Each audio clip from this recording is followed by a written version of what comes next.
النهارده هنتكلم عن واحد من اكتر اللعيبه اللي لمعت في الكوره المصريه في العقدين اللي فاتوا. نجم مهاري صاحب لمسات سحريه وكنترول على الكوره، اسمه بيجي دايما جنب كلمه فنان في الملاعب المصريه. اكيد عرفتم اني بتكلم عن ايمن حفني، او زي ما بيقولوا عليه الزملكاويه الليو حفني. ازاي بدأ مشواره؟ تعالوا نرجع لورا شويه ونعرف اكتر عن بداياته. ايمن حفني اتولد يوم 31 ديسمبر سنة 1985 في منطقة شعبية بسيطة. من صغره وهو بيحب الكورة، وكان معروف وسط أصحابه إن عنده مهارات غير عادية في التحكم في الكورة. البداية الحقيقية كانت مع ناشئين نادي البدرشين، وكان واضح من وقتها إن الولد ده عنده موهبة مش طبيعية. أيمن دخل في مرحلة الناشئين مع أندية صغيرة زي نادي البدرشين، وبعدها راح نادي وادي دجلة اللي وقتها كان لسه بيبدأ يبني اسمه في الكورة المصرية. حفني بدأ يظهر مع دجلة، لكن الانطلاقة الحقيقية حصلت لما انتقل لنادي مصر للمقصة. هناك بقى الكل اتكلم عنه، مهاراته الفردية وقدرته على المراوغة خلته واحد من أخطر اللعيبة في الدوري المصري وقتها. حفني مع المقصة كان عامل شغل جامد، كل ما يلمس الكورة كان الناس تحس ان في حاجة مختلفة بتحصل. اهدافه وتمريراته الحاسمة خلته محط انظار للأندية الكبيرة. البرايم بتاع ايمن حفني كان هناك في مصر المقصة. ايمن حفني صانع العاب من طراز رفيع، عنده رؤية في الملعب وقدرته على التمرير بشكل دقيق، ده غير مهاراته المرعبة اللي بتخليه يتفوق في المواجهات الفردية.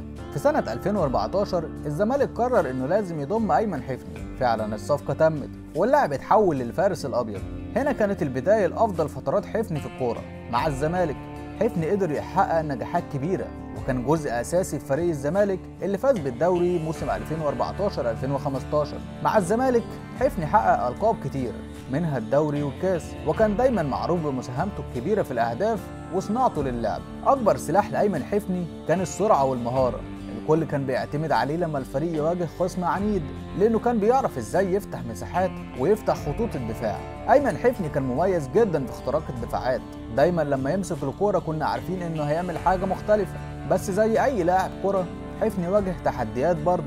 الاصابات كانت جزء كبير من فترته مع الزمالك، وده اثر على مستواه في بعض الاحيان، ولكن مع كل تحدي كان بيرجع اقوى. حفني كمان كان عنده فتره احتراف في ليبيا مع نادي اهلي طرابلس الليبي، ورغم ان فترته مع الزمالك كانت هي الابرز، لكن فضل يتنقل بين انديه تانية في فترته الاخيره من مسيرته، لكنه دايما محافظ على مكانته في قلوب جماهير الزمالك اللي كان بيحب يشوف لعبه. حفني كان من اللعيبه اللي عندهم احترام كبير لجمهورهم، ورغم التحديات فضل ملتزم وبيحاول دايما يقدم احسن مستوى عنده.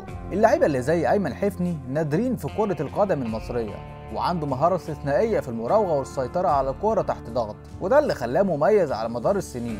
ورغم ان حفني مش بيظهر بنفس القوة في الفترة الأخيرة، إلا إنه مفيش شك إن مشواره مع الكورة كان مميز، ودايما هيكون في ذاكرة الكورة المصرية، وواحد من أكتر اللعيبة اللي قدموا متعة كروية للجماهير. في النهاية أيمن حفني مش مجرد لاعب كرة قدم، ده فنان بيلعب كورة.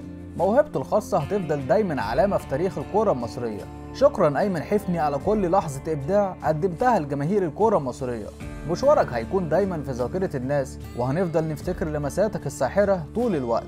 كمان خلونا نفتكر إن حفني كان ليه تأثير كبير في المباريات الكبيرة، وخصوصا مباريات القمة اللي كانت دايما محفوفة بالتوتر والضغط. مفيش شك إن حفني كان دايما عنصر المفاجأة، والكل كان بيدخل الملعب وعارف إن لو أيمن حفني في حالته الدفاع هيواجه صعوبات.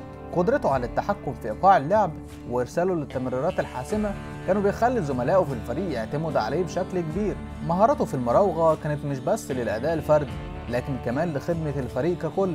ايمن حفني مش بس كان لاعب ماهر على المستوى الفردي، لكن كان دايما بيفكر بشكل جماعي. تمريراته المتقنه وتحركاته الذكيه كانت دايما بتفتح مساحات لزمايله. ورغم كل التحديات اللي واجهها، حفني فضل محبوب بين جماهير الكوره المصريه كلها. كل اللي لعب ضده او معاه كان بيشهد انه كان لاعب محترم داخل الملعب وخارجه، وده كان من الحاجات اللي خلت الكل يقدره ويحترمه. في النهايه مشوار حفني في الكوره المصريه علمنا كتير، المثابره والاصرار. حتى بعد ما مشواره قرب على نهايته ساب بصمه قويه في قلوب الجماهير، وكأن كل تمريرة وكل لمسة كانت رسالة حب للكرة المصرية. كل الدعم في اللي جاي. حفني مشوارك كان مليان إبداع، ومهما كانت وجهتك الجاية جمهورك هيكون دايما وراك. من أيمن حفني إلى من؟ سلام.